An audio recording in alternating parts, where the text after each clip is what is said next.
혈액 순환 이것과 체온,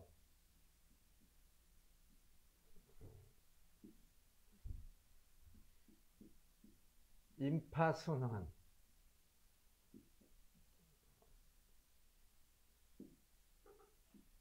해독 기능, 대사 기능, 소화, 에너지, 소화대사, 에너지 대사, 이런 걸 같은 얘기를, 이제 이런 모든 대사를 얘기하죠. 소화나 에너지, 또 합성, 배설, 이런 것들이 전부 다 대사죠. 이러한 기능이 이게 똑같은 말이에요. 어느 쪽으로 바라보냐의 차이지. 혈액순환 잘 되면은 단위 임파순환 잘 되고 대사 기능이 원활해야 배독도 되고 합성도 되고 해독도 되고 에너지 대사가 잘 돼야 체온도 올라가고 임파순환, 이게 다 똑같은 말이에요. 이게 이제 뭐냐면은 요게 따지고 보면은 면역이죠. 이게 이렇게 될 때 자연 치유력, 항상성, 유지력. 이 항상성, 유지력이 이게 환경 적응력이죠. 이게 면역이죠. 이게 따로따로 보지 말고 건강과 관련된 건 다 하나예요. 바라보는 방향이 다를 뿐이에요. 이런 사람들은 소화대사도 잘 되고 에너지 대사도 잘 되니까 따뜻하죠. 이런 사람들은 아픈 곳이 없어요. 자, 염증이 없죠. 떨어지죠. 염증과 관련되는 거고. 자, 이게 자, 염증과 관련되는 거고, 그 다음에 여러 가지 통증과 관련되고, 통증이라는 것은 특정한 곳에 에너지가 이를 때, 에너지가 떨어질 때 그곳이 통증이 오는 거예요. 그래서 주무르면은 열이 나죠. 주무르면은 혈액순환이 되죠. 열이 나죠. 순환이 되죠. 독이 빠져나가죠. 해독 기능이, 독이 빠져나가니까 통증이 없어지죠. 염증이 없어지니까. 그러니까 똑같은 말이에요. 염증이나 통증, 이런 것들이 전부 다 만약에 이게 잘못되면은, 낮아지면은 이건 높아지고, 자, 여기 있잖아요. 이게 여기가 좋아지면은 이건 낮아지고, 이게 좋아지면은 우리 몸에 부정적 현상이 나타나는 것들은 떨어지고, 이게 안 좋아지면은, 안 좋아지면은 이 부정적 증상이 높아지고, 가을, 이제 가을에 가을 한가운데 들어왔어요. 가을이 짧죠? 9, 10, 11. 그러면 이제 금년은 원래 10월 달에 단풍 들고 뭐 해야 되는데, 금년은 날씨가 너무 따뜻해서 가을 같지 않은 가을이 그냥 쑥 지나가는 것 같아요. 그러면서 벌써 11월 와가지고 다음 달 겨울 12월 들어가는데, 전반적으로 이 중위도권이 이제 그 기온이 좀 올라갔죠. 우리나라 동해안에서 오징어가 안 잡히고, 다음 북쪽으로 올라가 버리니까. 그리고 동해안에서 열대어가 잡히기도 하고, 지금.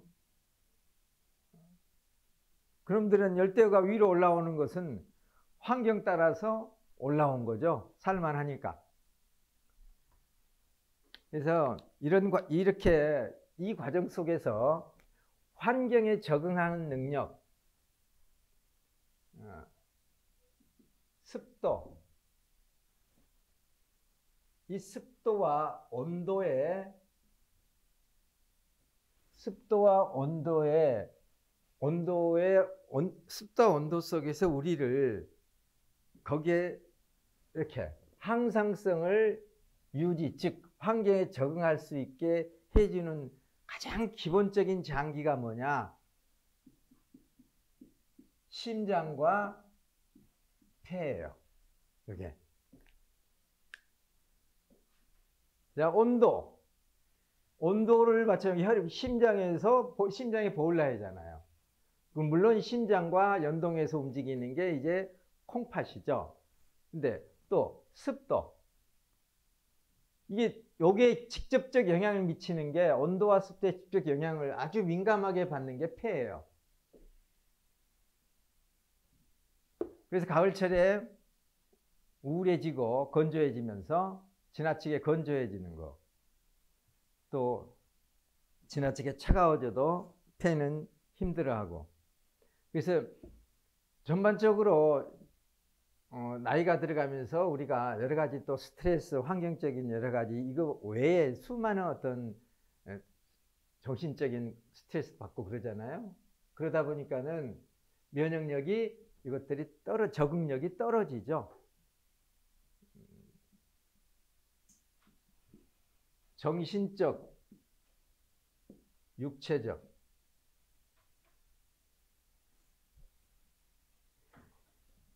육체적 스트레스가 우리 건강을 더 해치느냐, 정신적 스트레스가 우리 건강을 더 해치느냐 해서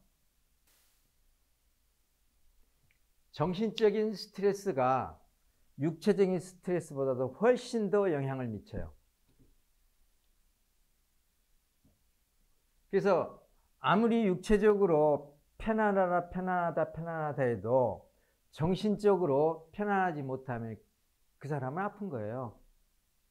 그러니까 아픈 만큼 정신도 아픈 거예요. 육체가 아픈 만큼 정신도 아프고.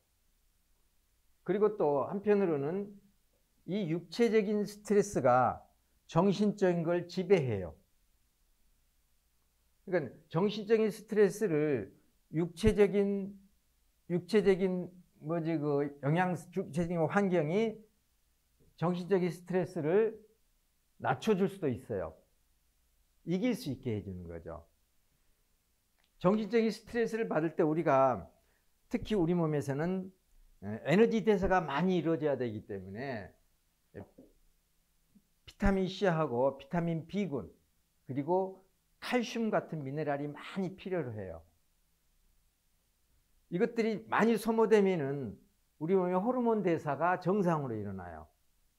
특히 스트레스를 이길 때 그 스트레스를 극복할 수 있게 우리 몸에 에너지를 만들어주는 게 갑상선 호르몬과 부신 호르몬이에요. 그래서 갑상선 호르몬과 부신 호르몬은 동시에 움직여요. 이렇게. 물론 뇌하수체에서 명령이 내려가죠. 그런데 호르몬을 직접 생산하는 것은 뇌하수체에서는 갑상선 자극 호르몬을 만들어내고 갑상선 호르몬, 부신 호르몬을 만드는 것은 부신 기관이죠. 갑상선 기관. 여기서. 여기 두 기관에서 우리 몸이 여러 가지 이 호르몬에 의해서 여러 가지 에너지를 만들고 환경에 적응하게 해주는 거예요. 이게 아침에 못 일어난다, 아침 너무 무겁다, 부신 기능이 떨어졌다,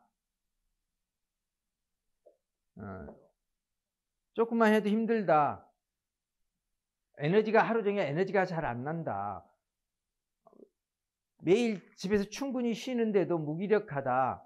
이거면 이제 갑상선 호르몬의 문제.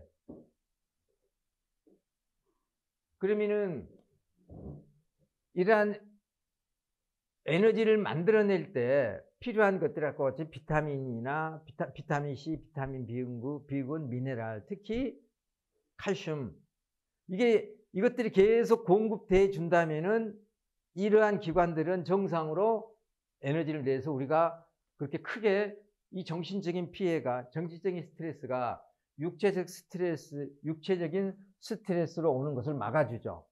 근데 영양학적으로 문제가 되면은 정신적인 스트레스를 육체가 그걸 받아들여야 되는데, 이걸 받게 되는데, 그 영양 상태가 모자라기 때문에 육체적 스트레스를 견디질 못하죠. 에너지가 안 만들어지니까 가라앉아 버리는 거예요. 그래서 서로 이렇게 영향을 미치지만은 아무리 육체적인 환경을 좋게 해준다 하더라도 정신적으로 너무 심하게 하게 되면요, 너무 가라앉아요. 이게 심지어 머리끝에서 발끝까지 모든 세포에 작용하니까. 뭐가 똑같냐면은 가족 한 사람이 아프면은 온 가족이 다 아픈 거예요. 그거와 똑같은 거예요. 어느 한 가족이 아프다고 해서 한 가족 중에 한 구성원이 아프다고 해서 그 사람만 아픈 게 아니라는 얘기입니다. 전체가 다 그 가정 자체가 아프게 돼 버리죠. 면역하면은 원래 상기도라고 해가지고요. 우리 보면 면역이 떨어지면 맨 먼저 상기도 감염이 일어나요. 염증 내지는 감염이 일어나요. 감기, 폐렴, 결핵, 뭐 기관지염에서부터 여러 가지 문제가 생기는 겁니다. 그래서 면역을 하려면 이 상기도의 어떤 그 기능을 보면 알게 돼요. 그래서 그게 바로 폐죠. 그러니까 폐를 보게 되면 그 사람의 면역이 있냐 없냐 금방 알게 되는 거예요. 폐, 산소가 들어와야 모든 게 이루어지죠. 폐가 정상적으로 해야 심장도 정상적으로 작동하죠.